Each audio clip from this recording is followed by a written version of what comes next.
ನಮಸ್ಕಾರ. Thousands of migrants ಮೊರಾಕೋದಿಂದ Spain ನ north African enclave ಕ್ಯೋಟಾಗೆ migrate ಆಗಿದ್ದಾರೆ ವಿತಿನ್ 24 hours.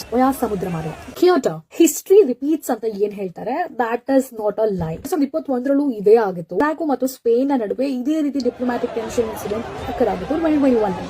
ಮೊರಾಕೋ ಇಮಿಗ್ರೇಷನ್ ನ ತನ್ನ ಡಿಪ್ಲೊಮ್ಯಾಟಿಕ್ ವೆಪನ್ ಆಗಿ ಬಳಸ್ತಾ ಇದೆ ಅಂತ ಆರೋಪಗಳು ಕೇಳಿಬಂದಿತ್ತು. 8,000 ಜನ ಬಾರ್ಡರ್ ನ ಕ್ರಾಸ್ ಮಾಡಿ ಕ್ಯೋಟೋನ ರೀಚ್ ಆಗಿದ್ರು ವಿತಿನ್ 2 days. ಇವಾಗ ಏನಾಗ್ತಾ ಇದೆ, people are literally naming it as like invasion, Moroccan people invading Spain ಅಂತೆಲ್ಲ ಹೇಳ್ತಾ ಇದ್ದಾರೆ. So let's understand bit about Spain and Moroccan border. ಏನ್ ಕ್ಯೋಟೋ ಇದೆ, ಇದು ಸ್ಪ್ಯಾನಿಷ್ ಟೆರಿಟರಿ. ಮೆಲಿಲಾ ಅಂತ ಇನ್ನೊಂದು ಜಾಗ ಇದೆ, ಅದ್ರ ಜೊತೆಗೆ ಈ ಎರಡು ಟೆರಿಟರಿಗಳು ನಾರ್ತ್ ಆಫ್ರಿಕನ್ ಕೋಸ್ಟ್ ನಲ್ಲಿ ಆಕ್ಚುಲಿ ನೆಲೆಗೊಂಡಿವೆ. ಎರಡೂ ಜಾಗವೂ ಕೂಡ ಬಾರ್ಡರ್ಡ್ ಆಗಿದೆ by land on Morocco. But ಶತಕಗಳಿಂದ ಸ್ಪೇನ್ ಆಕ್ಚುಲಿ ಇದನ್ನ ರೂಲ್ ಮಾಡ್ತಾ ಇದೆ. ರೀಸನ್ ಎರಡು ಟೆರಿಟರಿಗಳನ್ನ part of the European Union ಅಂತ ಕನ್ಸಿಡರ್ ಮಾಡ್ತಾರೆ. ಒಂದು ಲಾ ಇದೆ ಸ್ಟ್ರೆಗನ್ ಅನ್ನುವಂತಹ ಜಾಗದಲ್ಲಿ ಆಫ್ ಮೂವ್ಮೆಂಟ್ ಅಂತ ಒಂದು ಲಾಗ್ ಆಕ್ಚುಲಿ ಒಬೆ ಮಾಡಬೇಕಾಗುತ್ತೆ, ಅದಕ್ಕೆ ಇದು ಕಾರಣ ಆಗುತ್ತೆ ಅಂತ ಹೇಳ್ತಾರೆ. ಬಟ್ ಇಂಟರ್ನಲ್ ಸ್ಪ್ಯಾನಿಷ್ ರೂಲ್ ನ ಪ್ರಕಾರ ಬಾರ್ಡರ್ ನ ಎಂಟ್ರಿ ಮಾಡ್ತಾ ಇದೆ ಯಾರಾದ್ರು ಅಂತಂದ್ರೆ ಅದಕ್ಕೊಂದಷ್ಟು ಸ್ಪೆಸಿಫಿಕ್ ಚೆಕ್ಸ್ ಬೇಕಾಗುತ್ತೆ ಬಾರ್ಡರ್ ನಲ್ಲಿ. ಮೊರಾಕೋ ಈ ಕ್ಯೋಟೋ ಮತ್ತೆ ಮೆಲಿಲಾ ಏನ್ ಟೆರಿಟರೀಸ್ ಇದೆ ಯುರೋಪಿಯನ್ ಯೂನಿಯನ್ ಗೆ ಬಿಲಾಂಗ್ ಆಗೋದು, ಇದನ್ನ ಸ್ಟಿಲ್ ಆಕ್ಯುಪೈಡ್ ಟೆರಿಟರೀಸ್ ಅಂತ ಕನ್ಸಿಡರ್ ಮಾಡ್ತಾರೆ.